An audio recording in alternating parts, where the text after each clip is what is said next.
자, 그러면 우리가 세법에서 가장 어려운 부분을 한번 공부해 보겠습니다. 자, 부양가족 공제를 판단할 때 제가 소득금액 100만 원이 초과하게 되면은 부양가족 공제를 받으면 안 되고, 부모님이나 자녀, 형제자매의 소득금액이 100만 원 이하라면은 부양가족 공제를 받아도 된다고 이렇게 이야기했죠. 근데 세법에는 이 소득금액이라는 표현을 쓰는데 소득금액의 판단이 상당히 어렵다는 겁니다. 특히 이 소득금액은 기부금 최고 한도를 정할 때 소득금액의 기준이 되는 거고, 그리고 사업자인 경우 지역국민연금이나 건강보험의 부과 기준도 됩니다. 자, 배우자나 부모님이 근로자인 경우, 연말정산하는 근로자인 경우에는 소득금액 100만 원이라는 것은 연봉으로 한 사람이면 500만 원에 해당됩니다. 그래서 연봉이 500만 원이 초과하게 되면 배우자 공제도 안 되고 부모님 공제도 안 된다. 이런 거죠. 근데 부모님이 경비원을 하시는데 1년간 연봉이 700만 원이나 1000만 원 정도 받으면은 기본 공제가 안 된다 이렇게 보시면 되겠습니다. 일용직 근로자는 분리 일당으로 이제 세금을 떼는 경우를 이야기합니다. 그래서 분리과세는 이제 이렇게 소득으로 보지 않는다 이렇게 보시면 됩니다. 그래서 부양가족 공제를 받으시면 됩니다. 퇴직금을 받은 경우 얘는 100만 원 이상의 대부분 퇴직금을 받게 되죠. 그러면 무조건 소득금액이 100만 원 넘어가서 소득공제 안 된다는 거죠. 그런데 사업자인 경우, 사업자 등록증을 내고 사업을 하는 경우하고 사업자 등록증이 없이 사업을 하는 경우가 조금 까다롭습니다. 사업자의 경우에 소득금액 계산은 사업을 조금 크게 하시면은 세무사 사무실에서 수수료를 주고 장부로 기장하게 되겠죠. 장부로 기장하면은 실제 거기 들어가는 비용을 공제를 해줍니다. 그래서 자기 부가가치세 매출액에서 실제 들어간 비용을 뺀 금액을 소득금액으로 보지만은 대부분이 영세한 사업자 같은 경우에는 장부로 기장 안 합니다. 이럴 경우에는 소득금액을 어떻게 계산하느냐. 자, 한번 보겠습니다. 대표적인 방법들이 연간 총수입. 이 연간 총수입이라는 것은 일반적으로 사업자 같은 경우에는 부가가치세 신고 금액을 이야기합니다. 여기에서 비용을 빼주는데 장부로 기장하면은 실제 비용 들어간 거를 빼주는데 장부로 기장하는 연쇄사업자 같은 경우에는 이 비용을 총수입에서 국세청이 정한 업종별로 정한 단순 경비율을 곱해줍니다. 그래서 업종별로 이 업종은 70%를 무조건 비용으로 보고 나머지 30%를 소득으로 본다. 또는 이 단순 경비율이 60%라 그러면은 60%라는 의미는 60%를 비용 공제해주고 40%는 무조건 소득으로 본다는 겁니다. 그래서 만일에 영세사업자가 적자를 보고 있어. 적자를 보고 있어서 그 적자를 인정받으려면은 장부로 기장하지 않으면은 그 적자를 인정받을 수 없습니다. 그래서 장부로 기장하지 않으시면은 무조건 소득이 있는 걸로 본다는 거죠. 소득을 있는 걸로 간주한다는 겁니다. 그리고 사업자 등록증 없이 이렇게 보수를 받을 때 3.3% 세금을 떼는 업종들이 많이 있습니다. 주민세 포함해서 3.3%. 이런 사람은 세법상 사업소득자입니다. 대표적인 것이 다단계 판매율이라든지 학습지 교차라든지 보험모집인 각종 영업사원 같은 경우에는 급여를 받을 때 3.3%를 뗍니다. 3.3%를 떼면 무조건 사업소득자다 이렇게 보시면 되겠죠. 이런 분들도 똑같은 방식으로 우리가 소득금액을 계산한다 이렇게 보시면 되겠습니다. 그런데 사업을 하시게 되면은 가장 큰 애로사항은 사업자 등록증 딱 내시면은 가장 먼저 연락 오는 데가 어디 있는지 아십니까? 예, 국민연금관리공단이죠. 예, 사업자 등록증 내면 한 달 있으면은 국민연금관리공단 콜센터 계약직 직원들이 전화가 와서 국민연금 내셔야 됩니다. 이렇게 이야기합니다. 이럴 때는 사업 초기라 적자를 보고 있기 때문에 국민연금을 납부할 수 없다고 하면서 납부유예 신청을 하시면은 국민연금을 안 내셔도 됩니다. 그런데 실제적으로 또 지역 건강보험이 문제입니다. 만일 아내가 이렇게 사업을 하는 경우에 사업자 등록증을 내고 사업을 하게 되면은 내 밑에 건강보험자 직장으로 피부양자로 되어 있는 경우에 소득자 이제 확정 신고 기간이 지나서 몇 달만 지나면은 국민연금관리공단 공단에서 이제 이렇게 지역가입자로 아내를 이렇게 전환시킵니다. 즉 내 피부양자로 되지 않고 건강보험료를 별도로 내야 된다고 이렇게 연락이 오죠. 즉 사업자 등록증을 내고 사업을 하는 경우에는 1원 이상이라도 사업소득이 있으면 무조건 지역가입자로 전환이 된다. 그래서 장부를 기재하는 소규모 영세사업자는 일단 무조건 매출이 조금이라도 있으면 다 이렇게 이득이 있는 걸로 본다 그랬죠. 그래서 다 지역가입자로 전환된다. 그렇지만은 사업자 등록증이 없이 사업하시는 분들은 소득금액이 500만 원이 초과해야만이 건강보험 지역가입자로 전환된다는 것도 우리가 실무적으로 아주 중요한 내용입니다. 예, 아시면은 굉장히 크게 도움되실 겁니다.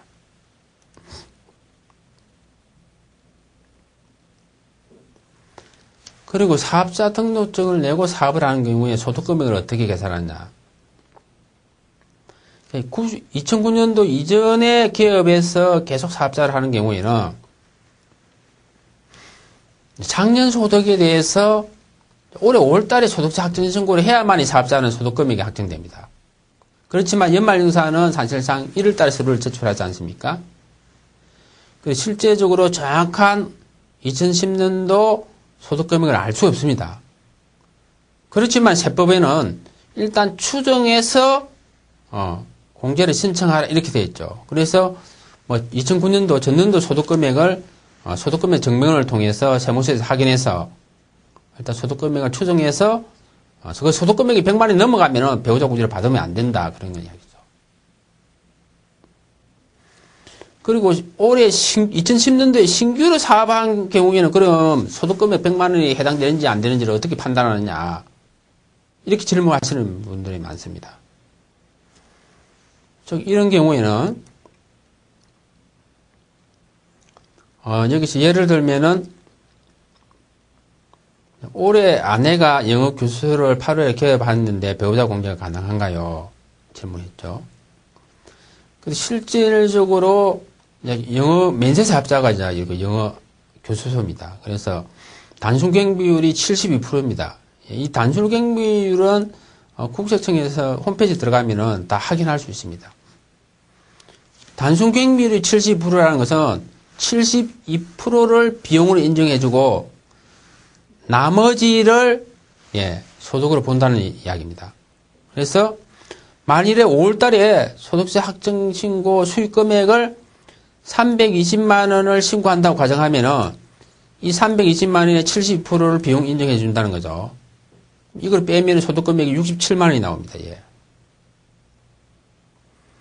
그래서 100만 원이 안 되기 때문에 배우자 공제를 받아도 된다 이런 이야기입니다. 그리고 여기 위에 보시면은 배우자가 식당을 했다 작년에 이런 경우에 소득공제가 가능한가 이렇게 질문하시는 분이십니다. 보통 10월달, 11월달, 12월달에서 하반기에 식당을 개업한 경우에는 소득금액이 100만 원이 안 돼서 소득공제가 가능한 경우가 많이 있습니다. 뒷페이지에 나와 있죠.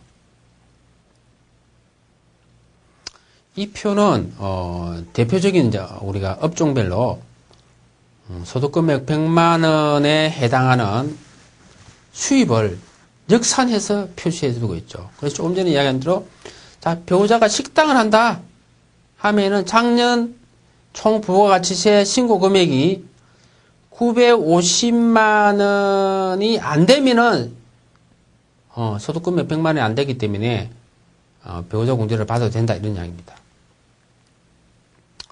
만일 배우자가 학습지 교사를 한다 그러면은 400만 원. 작년 총 받은 급여가 400만 원이 안 되면은, 예, 소득공제를 받아도 된다. 이런 이야기죠. 부모님도 마찬가지입니다. 그래서, 이 계산한, 업종별로 계산하는 방식이 조금 복잡한데, 한국납세연맹의 홈페이지에 들어오시면은, 이런, 이제, 계산하는, 수익금을 소득금액 계산하는, 사업소득자의 소득금액 계산하는 프로그램을 무료로 제공하고 있습니다. 보수를 받을 때, 4.4%를 원칙 기준하는 기타 소득의 소득금액 계산에 대해서 알아보고 있습니다. 세법상 기타 소득이라는 것은 어쩌다 한 번씩 생기는 소득을 말합니다. 대표적인 것이 강연하거나 대학원생이 프로젝트를 하면서 학교에서 받는 연구수당 등 원고료 소득, 경품 소득이 어쩌다 생기는 소득입니다. 근데 실무적으로 보면은, 사업 소득이냐, 어쩌다 생긴 어떤 기타 소득이냐를 구분하기가 쉽지 않습니다. 구분하는 방법은, 보수를 받을 때 3.3%를 원칙지수 당하면은 사업소득, 주민세 포함해서 4.3%를 원칙지수 당하면은 기타소득, 이렇게 보시면 됩니다. 근데 사업소득과 기타소득은 세금 계산하는 방식이 틀립니다. 그래서, 기타소득으로 보면은 필요경비가 무조건 80%를 공제해준다. 그래서, 실제로 사업소득보다는 비용 공제율이 높습니다. 그래서 납세자한테는 세금을 조금 적게 내는 그런, 부분이 있습니다. 그래서 기타 소득이 만일 500만 원이라고 하면은 80%인 이렇게 비용 공제해 주죠. 400만 원 빼면 나머지가 이렇게 100만 원입니다. 그래서 기타 소득 금액이 500만 원이 안 되면은 공제를 받으면 된다 이런 이야기입니다. 그래서 여기도 보다시피 500만 원이 안 되면은 소득 공제를 받으면 되고 또 500만 원 초과하면은 상당히 좀 복잡합니다. 세법상 기타 소득이 소득금액이 300만 원이 안 되면은 소득세 확정신고를 해도 되고 확정신고를 안 해서 분리과세를 적용할 수 있도록 세법이 규정되어 있습니다. 분리과세를 한다는 것은 아예 소득으로 안 보겠다는 겁니다. 그래서 확정신고를 안 하는 것, 분리과세를 선택하게 되면은 소득을 안 보기 때문에 부양가족 소득공제는 되는 거죠. 예. 그렇지만은 원천징수 당한 것, 즉 4.4% 원천징수 당한 것, 기타 소득을 받으면서 원천징수 당한 거면 환급이 안 된다는 거죠. 거꾸로 확정신고를 하게 되면은 소득으로 본다는 거죠. 그러면 소득금액이 100만 원이 넘어가기 때문에 소득공제를 안 된다는 겁니다. 그렇지만은 원천징수 세금은 환급이 된다. 이런 이야기입니다. 당연히 기타 소득금액이 1,500만 원 이상 되면은 소득공제 확정신고를 해야 되기 때문에 소득공제는 당연히 안 되겠죠. 근데 기타 소득 같은 경우에는 조금 세법이 복잡하다. 실제로 우리가 세법을 공부할 때 가장 어려운 부분 중 하나가 이것이 기타 소득이냐 사업소득이냐를 구분하는 겁니다. 대표적인 예로 옛날에 탤런트 모 씨가 전속계약금을 받았는데 회사에서 줄 때는 4.3%를 떼고 기타 소득을 처리하고 이렇게 전속계약금을 주취급했는데 그거를 기타 소득으로 세무사가 신고를 했습니다. 그런데 세무서에서 기타 소득이 아니고 사업 소득이다 해서 세금을 추징을 했죠. 아주 무거운 가산세를 포함해서. 그래서 납세 입장에서는 기타 소득으로 사업 소득이 아니고 기타 소득으로 보는 것이 납세 입장에서 유리합니다. 그 이유는 이제 필요 경비가 기타 소득이 80%로 많기 때문에 그런 거죠. 그래서 탤런트 모 씨가 세무서에서 사업 소득으로 보고 세금을 더 부과했죠. 근데 소송 가서 패소를 했습니다. 근데 그 탤런트 입장에서는 굉장히 억울하겠죠. 즉, 대기업에서 이렇게 보수를 줄 때 기타 소득으로 원천징수했고, 또 이렇게 세법을 잘 안다는 세무사도 그걸 기타 소득으로 봐서 신고를 했는데, 국가에서는 잘못했다고, 이렇게 세금을 추징한 것은 상당히 어떤 면에서는 선의의 피해자다 이렇게 볼 수도 있습니다. 즉 복잡한 세법을 국가가 만들어 놓고 그 복잡한 세법을 잘 공부해서 성실하게 세금 신고해라 하지 않으면 가산세를 부과하겠다라는 것이 현행 세법이고, 또 대법원 판례가 법을 몰랐다는 것은 정당한 사유가 안 된다 해서 가산세 면책 사유인 정당한 사유로도 인정 안 하고 있습니다. 자, 그러면 부모님이 공무원연금을 받고 있을 때 공제가 가능한가? 근데 공무원연금 같은 경우에는 2001년도 12월 이전에 퇴직한 경우는 무조건 연금소득이 비과세이기 때문에 공제를 받으시면 되고, 2002년 1월 이후에 퇴직한 경우에는 일정 부분은 분리과세되고, 이런 부분이 있습니다. 그래서 이 제품 내용을 좀 복잡하기 때문에 여러분들이 이걸 다 모르셔도 되고, 현재 그 공무원연금을 받고 있는 사람이 한 9만 1,000명이 됩니다. 근데 이 중에서 8,212명이 종합과세 인원입니다. 나머지는 전부 다 분리과세되기 때문에, 분리과세되면 소득을 안 본다 그랬죠. 그래서 실제적으로 대부분의 어떤 고위공직자가 아니면은 부모님이 공무원연금 받더라도 실무적으로 소득공제를 받으면 된다 이렇게 보시면 되겠습니다. 그리고 부동산 임대소득이 있는 경우는 어떻게 되느냐? 주택 월세 임대 같은 경우에는 비과세죠. 그래서 소득공제 가능합니다. 단 기준시가가 9억 이상인 고가주택은 제외되겠죠. 주택 월세 임대, 즉 2주택 이상인 경우에는 과세가 됩니다. 예. 그래서 총 수익 금액이 190만 원이 넘어가면은 소득금액 100만 원에 해당되기 때문에 사실상 주택이 2채 이상 있고 5월달에 소득세 확정 신고를 하는 부모님이라면은 대부분이 부양가족 공제를 받으시면 안 됩니다.